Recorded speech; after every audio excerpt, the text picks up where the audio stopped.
밤사이 진행이 됐었던 뉴욕 시장의 분위기는요, 계속해서 상승 흐름을 지속적으로 확대하는 분위기에서 고점에서 마무리가 됐는데요.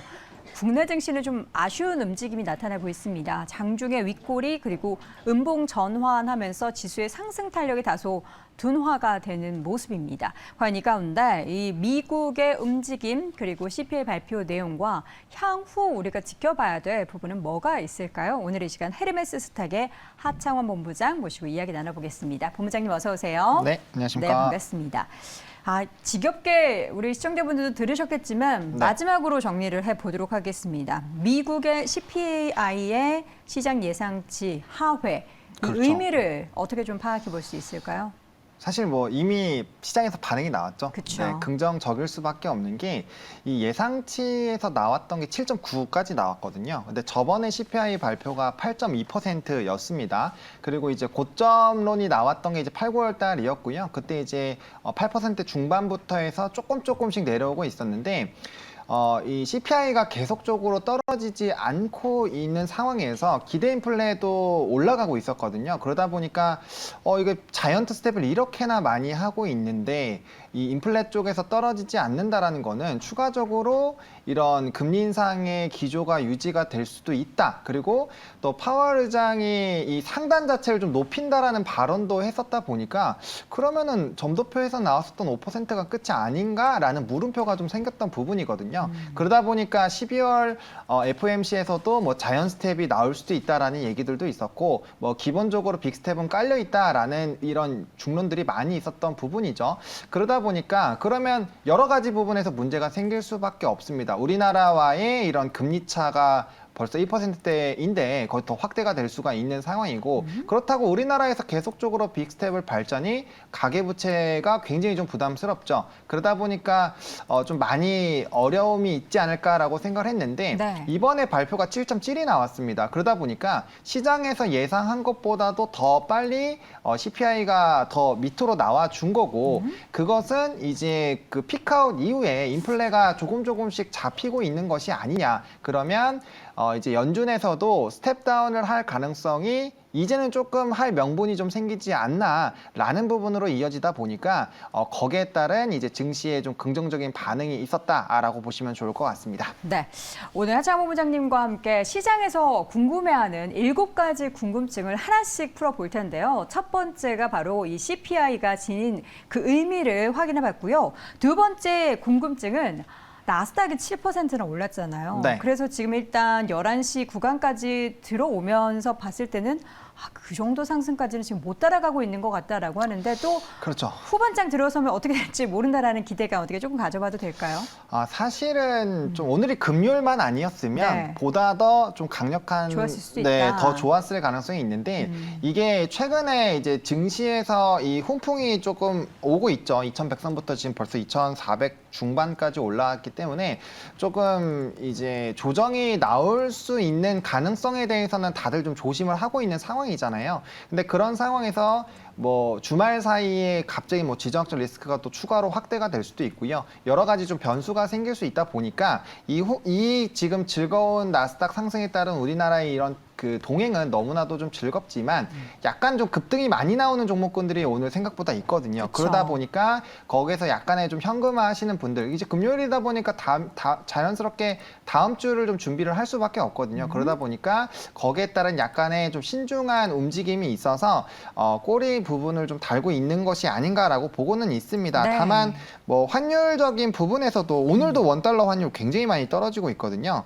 뭐 벌써 1344원 정도까지 떨어졌는데 사실 시장에서 좀 바라봤었던 부분은 1370 부분이 깨지는가가 좀 굉장히 좀 중요하지 않았나라고 보고 있거든요. 그래서 환율 부분이 이렇게 내려가게 되면은 저는 단기간의 상승 추세는 조금 더 유지가 될 수 있지 않을까라는 관점으로 일단 시장을 바라보셔도 괜찮지 않을까 생각을 하고 있습니다. 오늘 하루 동안 나스닥처럼 그렇게 급등을 보이기는 어렵겠지만 저희가 앞서서도 이제 박준환 매니저의 이야기를 빌어서도 코스닥 쪽이 다음 주 오히려 더 좋을 수 있다. 중소형주로도 수급이 유입될 것이다. 라는 이야기 드렸는데요. 앞으로의 움직임들 기대를 해보도록 하겠고요. 코스닥뿐만 아니라 기술주 중심 그리고 성장주 중심의 상승도 기대해 보도록 하겠습니다. 세 번째 궁금증입니다. 자, CPI 발표하고 나서 네. 시장에서는 자, 이제 50bp 아니고 25bp까지 지금 이렇게 확대되는 네. 희망회로는 주의해야겠지만 어떻게 네. 또 빅스텝에 대해서는 무게감이 굉장히 높아졌죠. 그렇죠. 이제 자이언트 스텝이 네. 아닐 가능성이 높아졌다고 보셔야지 바로 빅스텝으로 내려가는 거는 좀 너무 과하지 않았나. 그러니까 빅스텝에서 그냥 보통 이제 베이비 스텝 뭐라 그러죠? 베이비 25bp 스텝, 네, 베이비 스텝이라고 베이비 스텝, 하잖아요. 네. 거기까지는 좀 과하다. 그렇죠. 왜냐하면 이 금리를 그 빅스텝을 하고 있었는데 스텝 다운을 하더라도 이게 만약에 75bp에서 25bp로 떨어뜨리게 되면은 이 폭 자체가 굉장히 좀 크잖아요.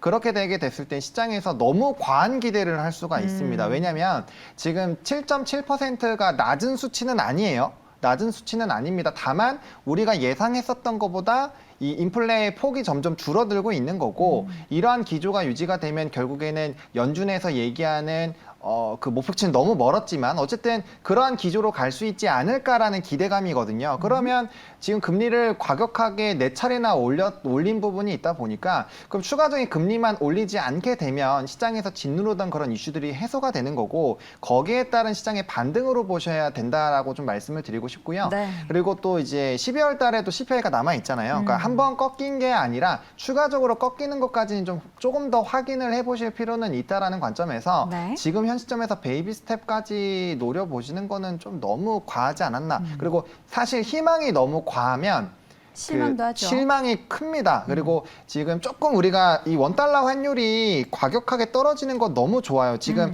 뭐 달러 인덱스 부분에서 이제 엔화가 152까지 엔달러가 많이 굉장히 엔화 약세로 갔다가 지금 최근에 너무 빠르게 또 이게 좋아지고 있거든요. 그러다 보니까 뭐 유로화도 패러티 회복을 했고 뭐 지금 위안화에도 좀 돌아오고 있고 엔화까지 강세를 하다 보니까 달러가 강했던 요인들이 굉장히 좀 강력하게 눌리고 있는 상황인데 만약에 지금 이러한 기조를 좀 꺾일 만한 이슈는 없는 상황이지만 만약에라도 이게 또 바뀌는 상황이 발생을 한다라면은 네. 이렇게 과한 기대감은 과한 하락으로 또 이어질 수 있다라고 좀 보시면 좋을 것 같습니다. 알겠습니다. 이제 한 50 정도는 기대해도 되는데 25까지는 좀 과하다라는 그런 분위기고요. 그리고 중요한 거는 뭐 베이비 스텝, 빅 스텝, 자이언트 스텝 이런 용어는 우리나라에서만 쓴다는 거. 아, 그렇죠. 미국 현지에서는 이런 단어 전혀 모르고 있다라는 거. 네. 예. 자, 이어서는 앞서서도 잠깐 이제 뭐 기술주 얘기도 했었고 코스닥 얘기도 했었는데 오늘 보니까 네이버 카카오의 주가가 많이 올라요. 그래서 네. 오늘뿐만 아니라 최근에 많이 빠졌기 때문에 단기적으로 바닥권에서 반등을 보이고 있거든요. 네. 다시 담을 시점을 본다면 지금 괜찮을까요?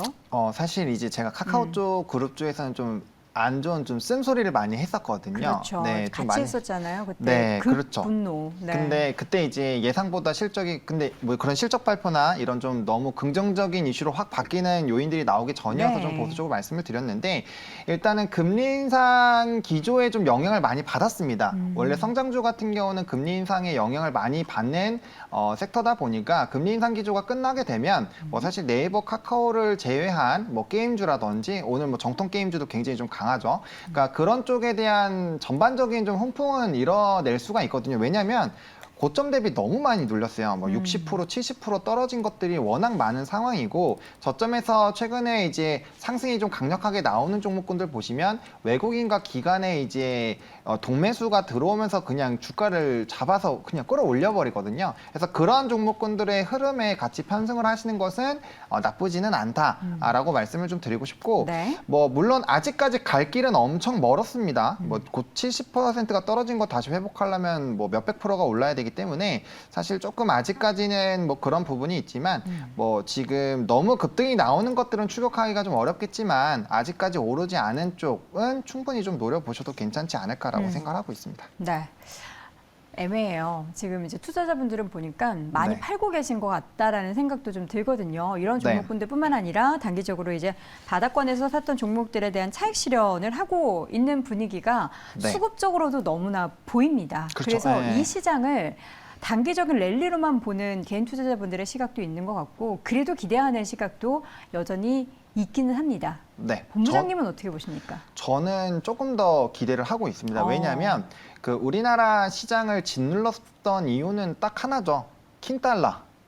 킹달러 부분으로 이제 전 세계적으로 시장이 많이 눌렸는데 네. 그 달러가 드디어 박살나기 시작을 했습니다. 그러다 보니까 지금 달러 인덱스도 굉장히 좀 가파르게 눌리고 있는 상황이고요. 네. 그리고 앞서 말씀드렸던 대로 엔화가 사실 조금 골칫덩어리기는 했어요. 근데 뭐 일본 정부의 좀 개입들이 많이 들어가면서 지금 굉장히 좀 좋아지고 있는 상황이고 뭐 유로화 부분도 많이 좀 회복을 한 상황이고 그래서 지금 현재 상황에서 금리 인상에 대한 이런 기조까지 조금 스텝 다운되고 완화가 된다라고 했을 때 더 이상 달러가 강화되기에는 조금 뭔가 논리적인 부분이나 요인은 지금 현재 상황에서는 많이 떨어지고 있다라는 거죠. 그러면 원달러 환율이 계속적으로 내려가게 되면 우리가 사실 걱정했었던 거는 이 달러가 굉장히 강하고 금리 차가 큰데도 외국인 수급이 많이 들어오고 있었고 네. 혹시나 이 수급이 이탈되는 것이 아닌가라는 부분에서 굉장히 좀 떨었었잖아요. 근데 이렇게 지금 상황이 좋아지게 되면 외국인 입장에서는 증시도 올라가고 있고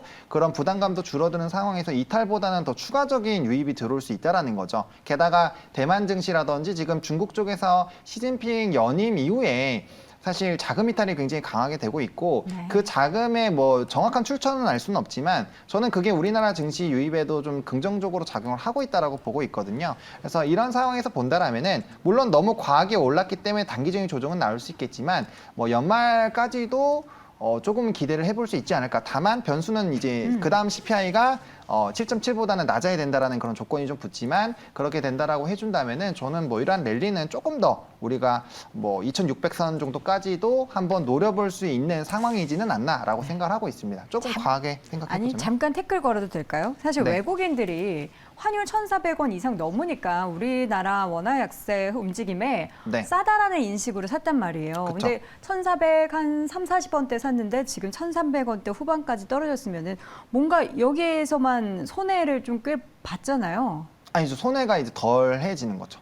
왜냐면은 덜해진다고요? 그 이제 원화가 약세가 된다라는 네. 거는 들어와 있으면은 자금에 가지고 있는 것조차가 사실 손실로 이어질 수가 있는 거거든요. 네. 근데 이제 원화가 강세가 되면 이제 바꿔서 나가는 거니까 거기서 수익 시세 차익도 나오고 있는 상황이어서 오히려 지금 이 들어와 있는 외국인 입장에서는 굉장히 좋은 상황입니다. 그런가요? 네, 반대로 생각을 하시면 될것 같습니다. 알겠습니다. 자, 그러면 외국인의 수급에 대해서는 좀 우려를 했었는데 여기에 네. 대해서도 좀 가벼운 마음을 가져보도록 하겠습니다.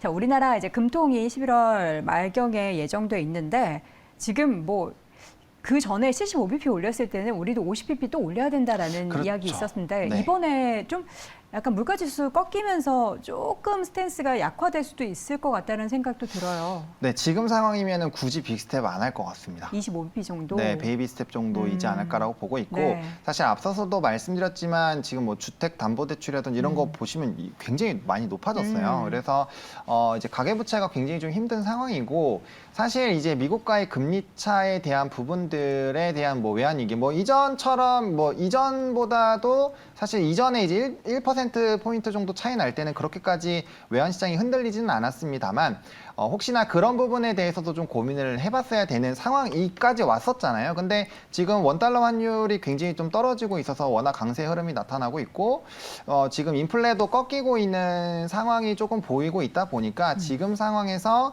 강력하게 그 50bp를 올리는 상황으로는 좀 가지 않을 가능성이 좀 높지 않을까라고 생각을 하고 있습니다. 네.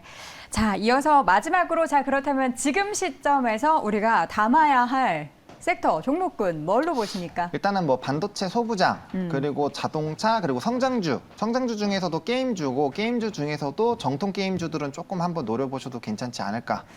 자, 세부적으로 반도체 소부장. 네. 그러면은 대형주 SK하이닉스, 삼성전자보다는 코스닥 쪽에서 고르라는 말씀이시죠? 그렇죠. 왜냐하면 거기가 이제 많이 수급이 붙어주면서 사실 이제 들어와 있는 상황이다 네. 보니까 그 수혜가 이제 낙수 효과들이 좀 나타날 수 있지 않을까라고 보거든요. 그래서 네. 소부장 쪽, 뭐 최근에 뭐 DDR5라든지 뭐 이슈들이 많이 있다 보니까 그쪽은 뭐 여전히 괜찮다라고 보고 있고요. 저는 자동차 쪽도 많이 완성차 쪽으로요? 네, 완성차 쪽으로 많이 눌려 있기 때문에 뭐 이제 그리고 1차 벤더들 뭐 이제 만도라든지 뭐 모비스라든지 이런 종목군들 있잖아요.